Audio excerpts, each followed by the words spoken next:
Hello and welcome to Daily Tech Tutor.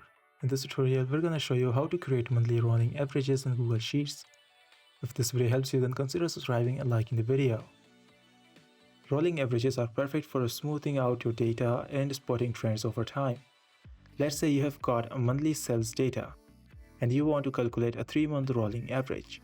First, set up your table with 2 columns, one for the month and one for the value, like revenue or users, for example, January to December in column A and number in column B. Now in column C, we will calculate the 3-month average. Go to the third row and type this formula, equal average B2 to B4. This grabs the current month and the 2 before it.